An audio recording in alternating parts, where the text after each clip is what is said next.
afternoon and welcome to this edition of KTN NewsDesk. My name is Edith Kimani. A very cold and wet afternoon here in Nairobi, but we're grateful for you joining us and keeping us company. And while we're at it, we're going to be informing you with the very latest that's happening around your world. And this is just some of what we've lined up for you this afternoon.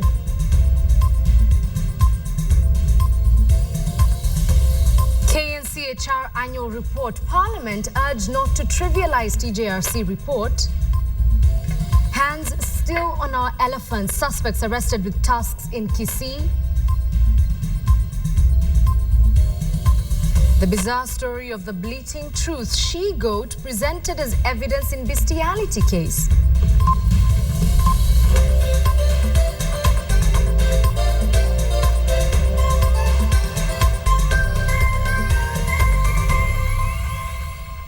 Well, we've got plenty of bizarre news in this bulletin, I can assure you of that. But let's start with what the Chief Justice, Dr. Willy Mutunga, is saying to politicians. He is warning them against engaging in dirty politics that he says will eventually lead to disputes after elections. Now, Mutunga also advised petitioners to only challenge elections if they have enough evidence against the election victors. He was speaking during the launch of a handbook on election disputes published by the Law Society of Kenya. Now, the launch was also attended by IEBC Chairman Isaac Hassan. Once the Commission published the proposed names of nominees to be nominated by members of the county assemblies, the National Gender Commission filed a case in the Constitutional Court seeking several orders from the Commission. It is this petition that triggered the hearing of a dispute arising out of the nomination of county assembly special seats. The Commission subsequently received over 964 complaints. Gender, generation, region, religion, clan, class, occupation. How do you expect any court in this country to decide a dispute and the losers say that they are satisfied? The losers, in fact, when they lose election, they say their votes have been stolen. How do you expect the court to basically convince the loser that there was justice? My view is that we need to think through that. Let the politicians deal with their shit, through ADR or whatever mechanisms they are going to deal with, because these disputes are going to destroy the institution of the judiciary. Chief Justice talking tough, and from one arm of government to the legislative arm of government, that's the National Assembly, which is being urged by the Kenya National Commission on Human Rights to be very objective while debating the Truth, Justice and Reconciliation Commission report. MPs want to amend the TRJC Act of 2008 to enable them make amendments to the report. But the Commission Secretary, Patricia Nyaundi, says it would be paramount to leave the report as it is. The setting up of the Truth, Justice and Reconciliation Commission was a recognition that there needed to be measures taken to ensure that what ailed this country was addressed and was properly documented. So we shall hope that as Parliament now sits to debate this report, it shall not seek to trivialize what are the feelings of the Kenyans who appeared before the Commission, because if Parliament trivializes or in any way seeks to nullify what are the experiences of Kenyans, I think that will be truly tragic.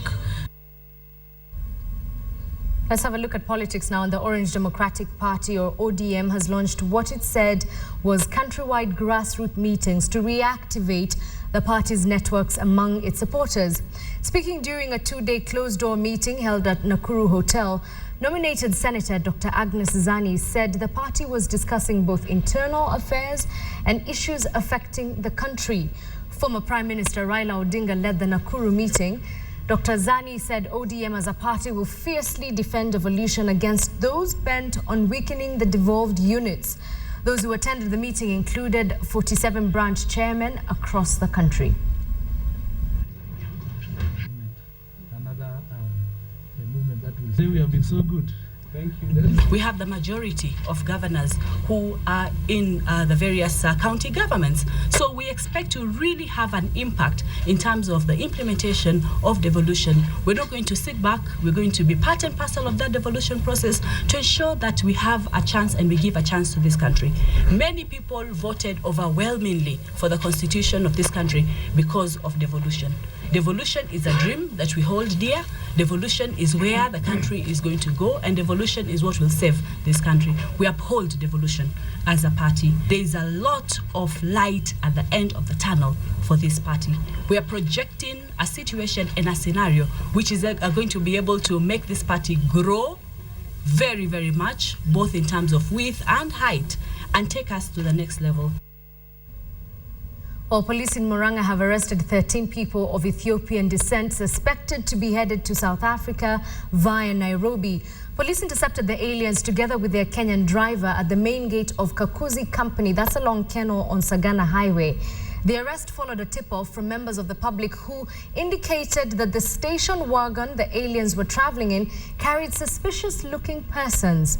Confirming the incident, Murang'a South OCPD Samuel Koskei said the middle-aged youth had Ethiopian national identification cards and will be arraigned in court on Saturday with charges of being in the country illegally.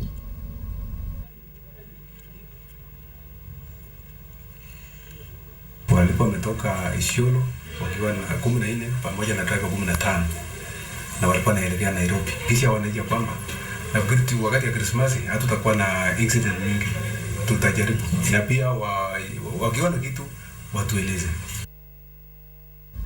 Well, we promised you the bazaar and we're delivering on it. This is about the story of a 28-year-old woman who is fighting for her life at the Murang'a District Hospital after her estranged husband bit her several times in the face and then beat her mercilessly. Millicent Wairimo from Gasharo village in Kiharu constituency has been married for 3 years to Elijah Ongeta Bosire. That's before they decided to separate. She narrates how her 29-year-old husband resurfaced at her rental house in Makuyu Academy and told her he had very important issues that he would wish them to discuss. After entering the house, the man proceeded to lock the door from inside and started a fight with the wife. In the fight,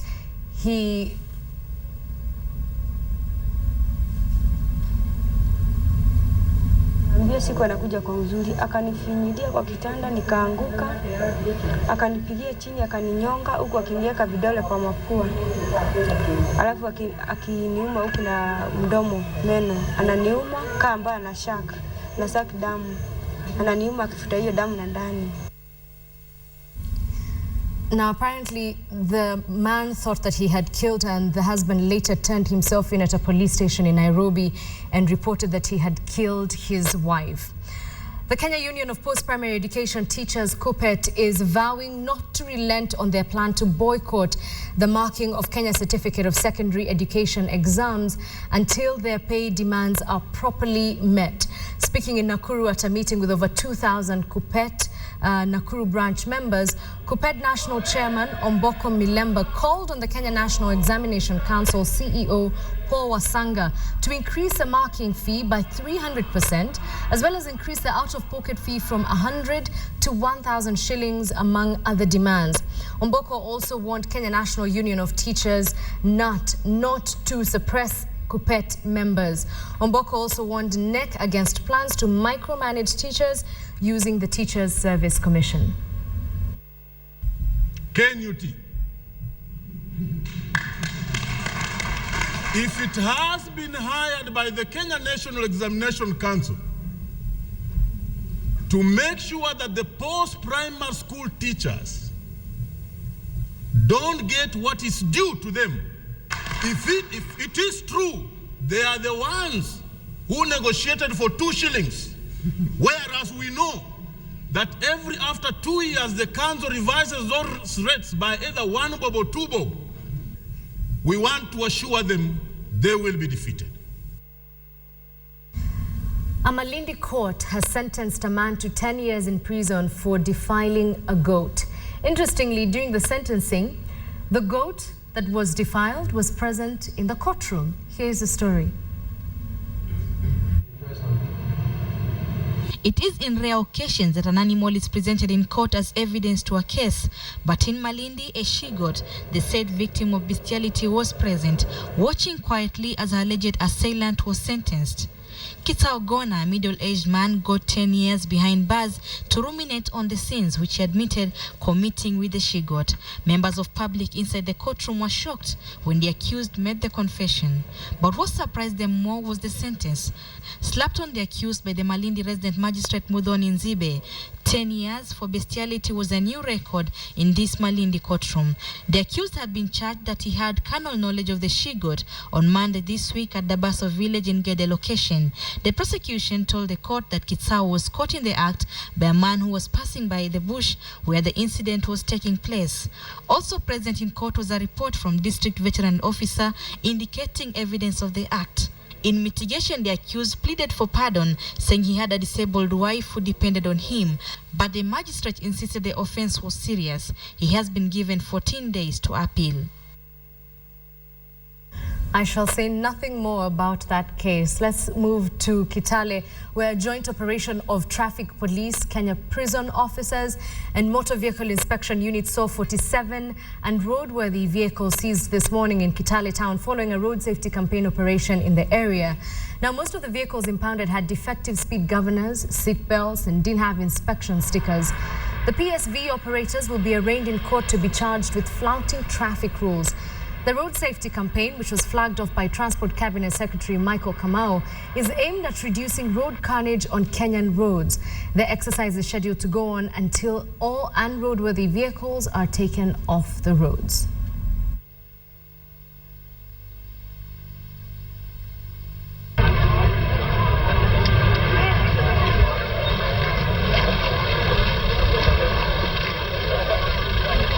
Speed kills.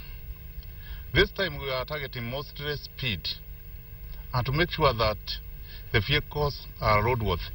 We know that seriously for the major fatal accidents, they are caused by speed,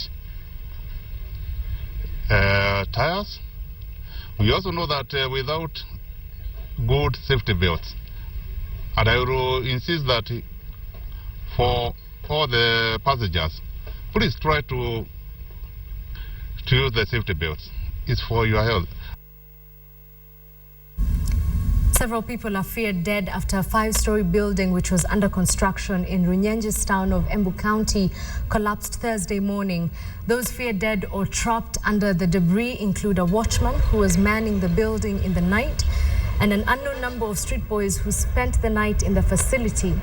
Others who may also be trapped are construction workers who were said to have been sleeping in the basement when the building collapsed. The cause of the collapse is still under investigation, with residents pegging it on the speed at which the building was erected.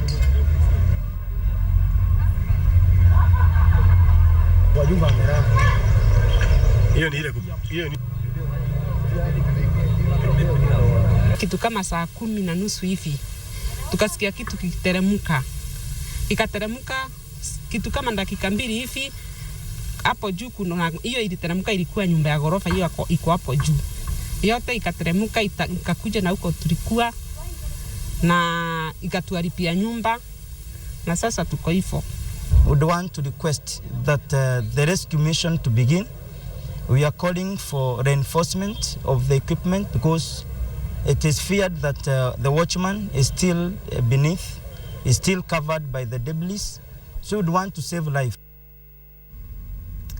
Well, I'm looking at my hands and I'm sort of wondering how many germs I'm carrying just by not washing them regularly, as regularly as we're asked to anyhow. And that's going to be the subject of our discussion this afternoon, an ambitious campaign to free Kenya of all germs. And in studio, I'll be having Ronak Shah, who will be telling us and taking us through this ambitious project that they have in mind. That and much more coming at the other end of this break. Stay tuned.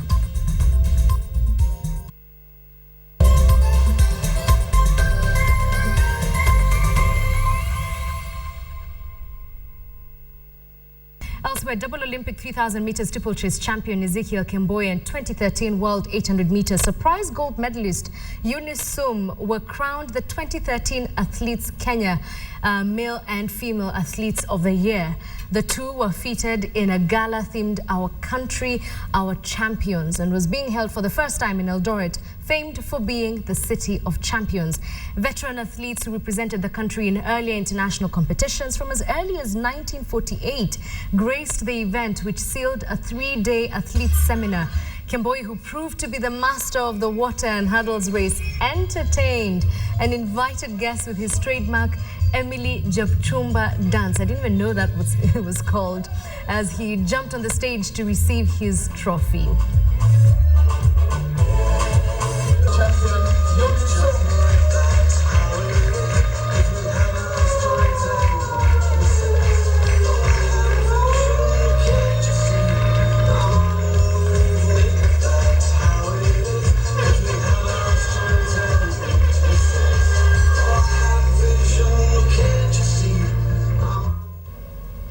I have to YouTube that song now that I know the name. Well, it's time to wind up this edition of KTN News Desk. It's been a bit lonely without Bonnie Tunya, who is out on a separate assignment. He will potentially get to see one of his favorite authors, so congratulations to him. But did you know, last year, scientists found 1,458 new species of bacteria. That's not important. They live in your belly button. This year, they have developed belly button cheese using them. How disgusting is that? So they take these bacteria and then they mold them into a cheese. Why would you do that? As you think about it, do also think about your weekend. Have a splendid one. May it be blessed and full of rain. Good afternoon, I'm Edith Kimani.